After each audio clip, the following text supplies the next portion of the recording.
BRS లో కీలక పరిణామాలు జరుగుతున్నాయి. మాజీ మంత్రి హరీష్ రావు నివాసానికి వెళ్లారు కేటీఆర్. హరీష్ తో సమావేశమయ్యారు. దాదాపు 2 గంటల పాటు ఇద్దరు చర్చించినట్లుగా తెలుస్తోంది. తాజా రాజకీయ పరిణామాలపైనే ఇద్దరు మాట్లాడుకున్నట్లుగా సమాచారం. కొన్ని రోజులుగా బీఆర్ఎస్ లో నాయకత్వ మార్పుపై చర్చ సాగుతోంది.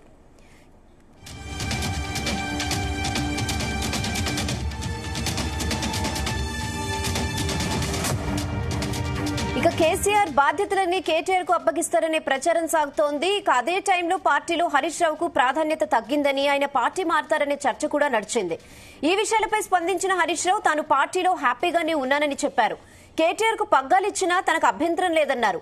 మరోవైపు తనను కొందరు పార్టీ నేతలే టార్గెట్ చేస్తున్నారని కవిత కామెంట్ చేశారు. వరుసగా జరుగుతున్న పరిణామాల నేపథ్యంలో హరీష్ రావు కేటీఆర్ దాదాపు 2 గంటల పాటు చర్చలు జరపడం రాజకీయ వర్గాల్లో ఆసక్తిగా మారింది.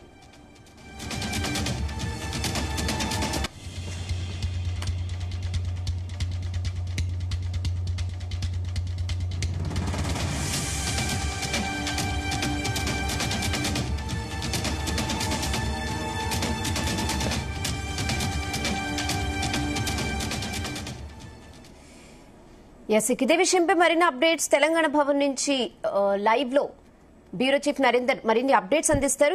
నరేందర్. రేనా, మనం చూస్తున్నాం దాదాపు తెలంగాణ రాకముందు కానీ తెలంగాణ వచ్చిన తర్వాత కూడా హరీష్ రావు పాత్ర చాలా కీలకంగా ఉంది. ముఖ్యంగా అధికారంలో ఉన్నప్పుడు జోడు ఎద్దులాగా ఇద్దరు కూడా చాలా ఫైట్ చేశారు. అన్ని రకాలుగా మంత్రివర్గంలో ఇద్దరు ఉన్నారు. పార్టీని ముందు తీసుకెళ్లడం కానీ ప్రభుత్వాన్ని గాడిలో పెట్టడం కానీ ఇద్దరు కూడా సమానంగా పనిచేసినటువంటి పరిస్థితి ఉంది. కేసీఆర్ కేవలం ముఖ్యమంత్రిగా ఉన్నప్పటికీ ఇద్దరు కూడా బాగా పనిచేశారు. తర్వాత కవిత ఎంట్రీ అయింది, ఎమ్మెల్సీగా ఉంది ప్రజెంట్.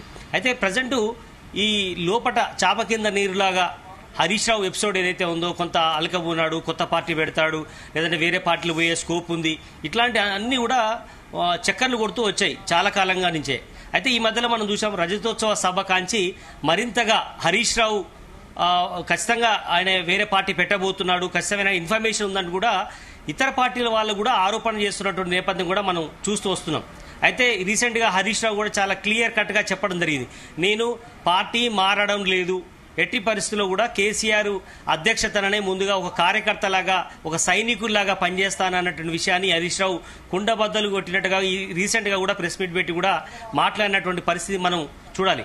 అయితే ఆయన కొంత అలకబూనాడు అన్నటువంటి చర్చ పెద్ద ఎత్తున జరుగుతున్న నేపథ్యంలో ఈరోజు బీఆర్ఎస్ వర్కింగ్ ప్రెసిడెంట్ కేటీఆర్ గచ్చిబౌలిలోని హరీష్ రావు నివాసానికి వెళ్లడం అనేది ప్రాధాన్యత సంతరించుకుంది. ఉదయం 10-10:30 సమయంలో ఆయన అక్కడికి వెళ్లారు.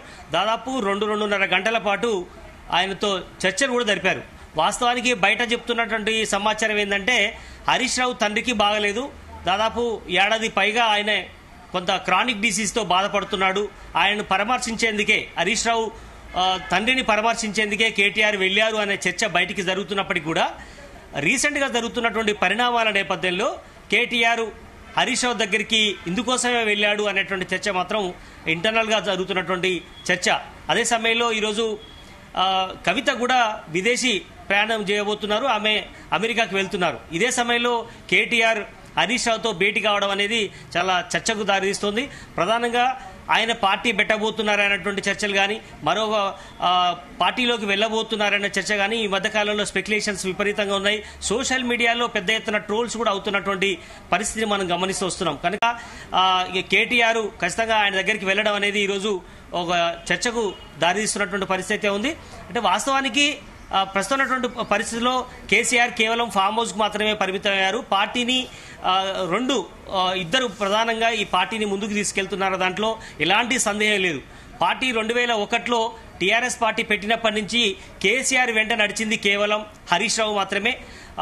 ఆనాడు వైఎస్ రాజశేఖర రెడ్డి టైంలో కూడా మంత్రిగా కూడా చేశారు, ఎమ్మెల్యే కాకముందు నుంచి కూడా. దాని తర్వాత ఎమ్మెల్యే అయిన తర్వాత మనం చూసాం ఈ 7 సార్లు వరుసగా గెలుచుకుంటూ వచ్చాడు.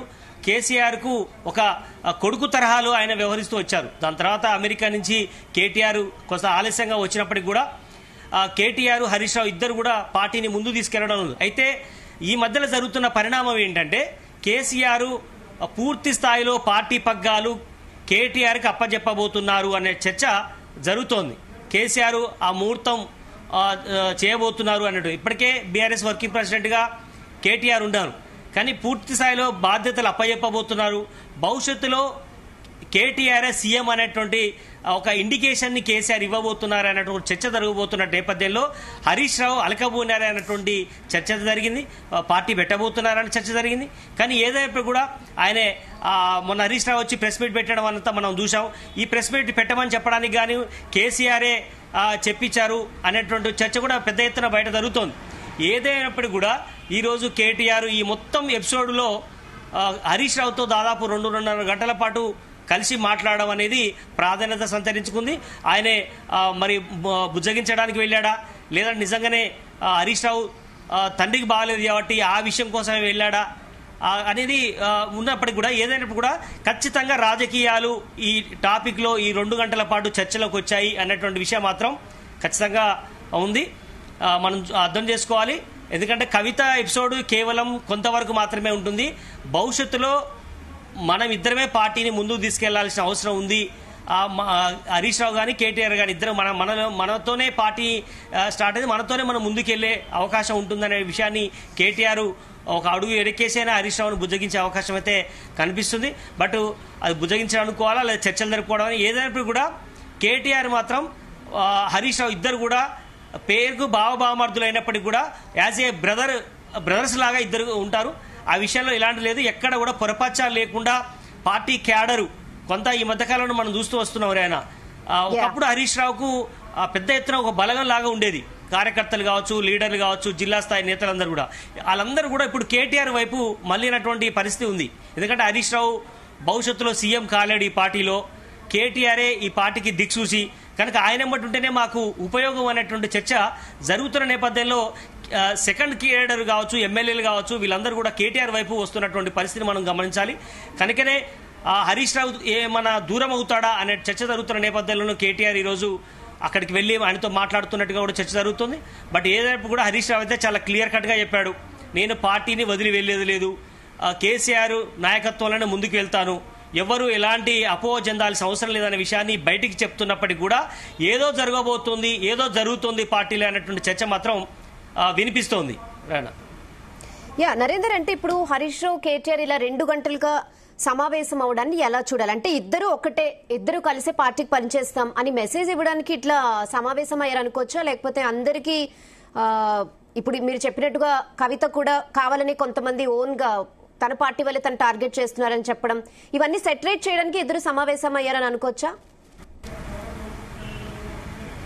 ఎస్, ఎందుకంటే రీసెంట్ గా కూడా మనం కవిత ప్రెస్ మీట్ కూడా వెళ్ళాం. ఆమె కూడా అన్నది, నేను జైల్లో ఉన్నది చాలనేదా, కొంతమంది కావాలని నన్ను మరింతగా బాధ పెడుతున్నారు.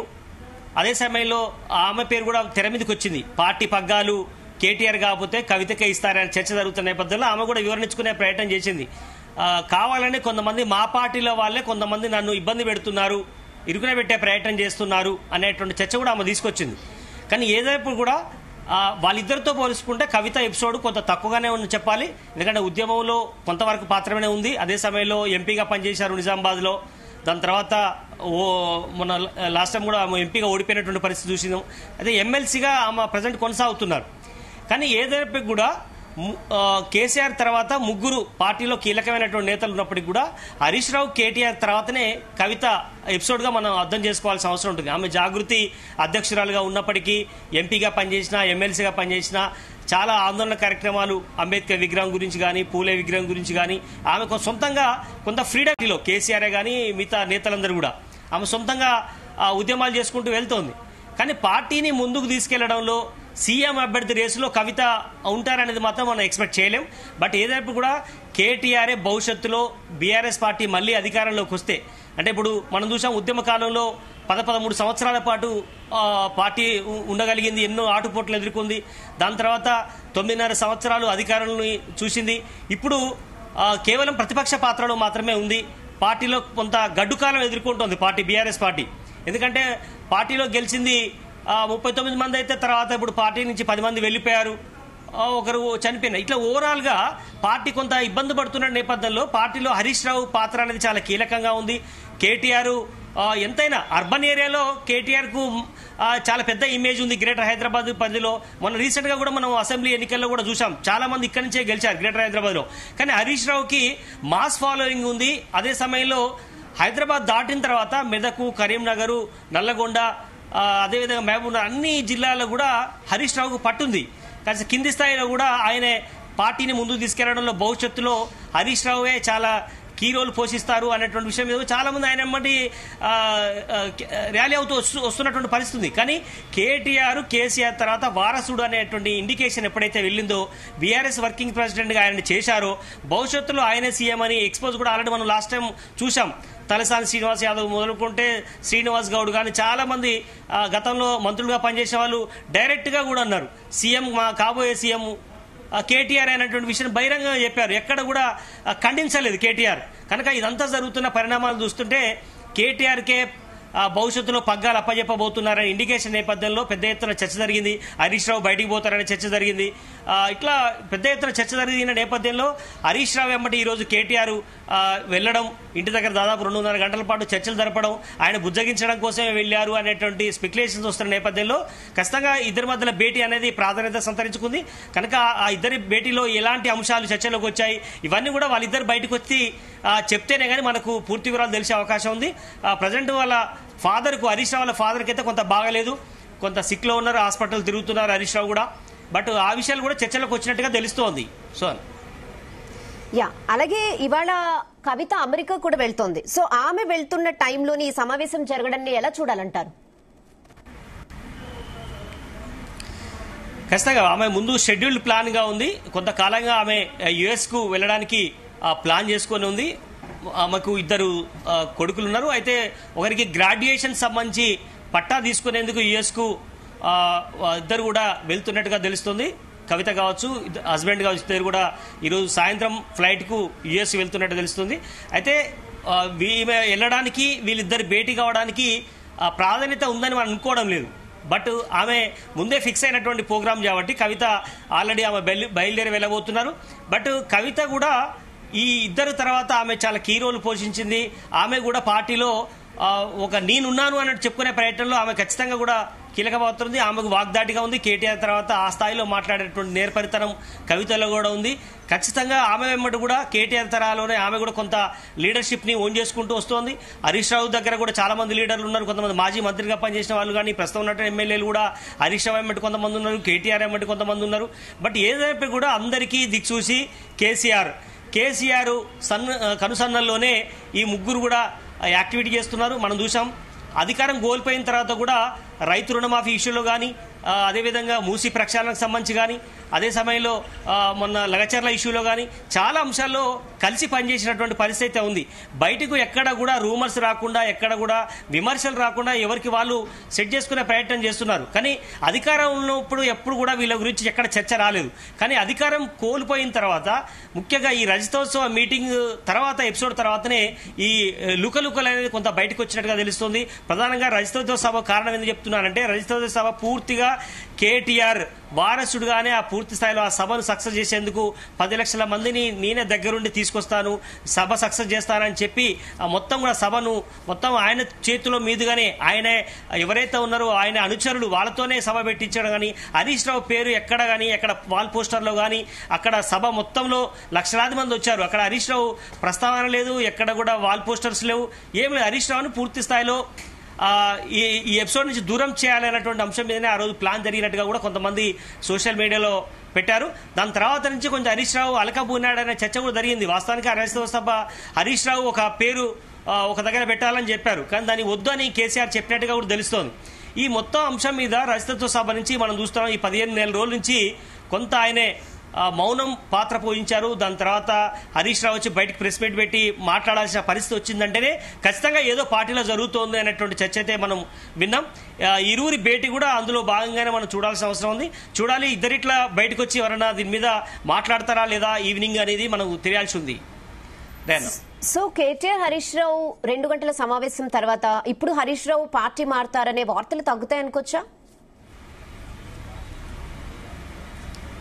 ఖచ్చితంగా. ఎందుకంటే హరీష్ రావు ముందు 2-3 ఆప్షన్స్ ఉన్నాయి. మనం గతంలో కూడా చెప్పుకున్నాం. హరీష్ రావు అవునన్నా కాదన్నా పార్టీలో టీఆర్ఎస్ పార్టీ ఫౌండర్ దాంట్లో కేసీఆర్ తర్వాత ఉన్నారు.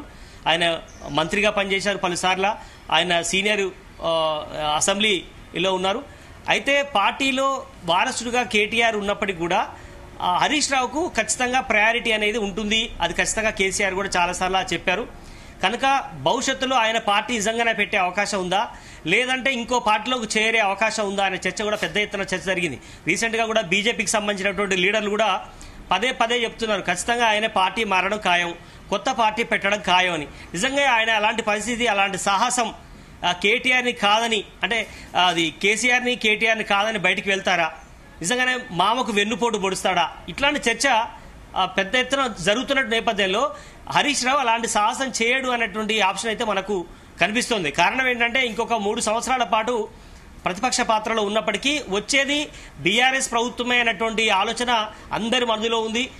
కాంగ్రెస్ పార్టీ మరోసారి అధికారంలోకి రాదు, ఖచ్చితంగా బీఆర్ఎస్ పార్టీ అధికారంలోకి వస్తుంది, వస్తే కూడా కేసీఆర్ ముఖ్యమంత్రి తప్ప కేటీఆర్ కాదు అనేటువంటి ఇండికేషన్ ని పార్టీలో ఉన్న అందరూ కూడా చెప్తున్న నేపథ్యంలో ఇప్పటికిప్పుడు నాకు వచ్చే సమస్య ఏం లేదని కూడా హరీష్ రావు భావిస్తున్నారు. ఒకవేళ బయటికి కనుక వెళ్తే ఎలాంటి రీజన్తో బయటికి వెళ్ళాలి, బీఆర్ఎస్ పార్టీ ఏం నష్టం చేసిందని హరీష్ రావు బయటకు వెళ్తారు, ఇట్లాంటి అంశాలు ఉన్నాయి కాబట్టి హరీష్ రావు కూడా బయటకు వెళ్ళి ఇంకో పార్టీలో చేరడం కానీ కొత్త పార్టీ పెట్టడానికి కానీ అలాంటి స్కోప్ లేదని కూడా విశ్లేషకులు చాలా మంది కూడా ఇప్పటికే చెప్పున్నారు. కాబట్టి మనకు కూడా ఒక అంచనా ఉంది హరీష్ రావు ఇప్పుడు బయటికి వెళ్ళి ఏం చేయలేరని కూడా ఉంది. ఎందుకంటే 3 సంవత్సరాల తర్వాత ఖచ్చితంగా బీఆర్ఎస్ పార్టీ అధికారంలోకి రావడం, ఒకవేళ రాకపోతే తర్వాత ఏం చేయాలి, హరీష్ రావు పాత్ర ఎలా ఉండబోతుంది అనేది కూడా ఆయనకు ఆల్రెడీ ఒక స్ట్రాటజీ కూడా ఉండొచ్చు హరీష్ రావుకు. అందుకనే ఆయన చాలా మౌనంగా ఉన్నారు, చాలా స్ట్రాటజీగా మాట్లాడారు. రీసెంట్గా కూడా మనం చూసాం కేటీఆర్ నాయకత్వంలో పనిచేయడానికి కూడా నేను సిద్ధంగా ఉన్నాను, ఎవరు ఎలాంటి అపోహలు చెందాల్సిన అవసరం లేదు అనేటువంటి విషయాన్ని కుండ బద్దలు కొట్టినట్టుగా హరీష్ రావు చెప్పిన నేపథ్యంలో ఆయన ఎటు పోవడం అనేటువంటి అంశం అయితే మనకు చాలా స్పష్టంగా కనిపిస్తుంది. చూడాలి, ఒకవేళ రాజకీయాల్లో శాశ్వత శత్రువులు అంటూ ఉండరు అనేది సామెత ఉంది. అదే సమయంలో ఇప్పుడు ఈ రోజు ఈ పార్టీలోనే ఉంటాను ఎప్పటికీ మారనన్న వాళ్ళు కూడా ఖచ్చితంగా పార్టీ వెంటనే నెక్స్ట్ డేనే మారిన వాళ్ళు కూడా ఉన్నారు. కనుక అది హరీష్ రావుకి అది వర్తిస్తుందా లేదా మనం చెప్పలేం. కానీ హరీష్ రావు అయితే ప్రజెంట్ పార్టీలో ఉండడం ఖాయం అనేది మనకు అర్థమవుతుంది. వచ్చే 3 సంవత్సరాల తర్వాత ఎలాంటి నిర్ణయాలు జరుగుతాయో చెప్పలేం. కానీ ఇప్పుడైతే ఎలక్షన్స్ 2027 లేదా 28లో జరిగే అవకాశం ఉంటుంది కాబట్టి అప్పటి వరకు మాత్రం పార్టీలో ఉండడం ఖాయంగా కనిపిస్తోంది. Okay Narender, thanks for the updates.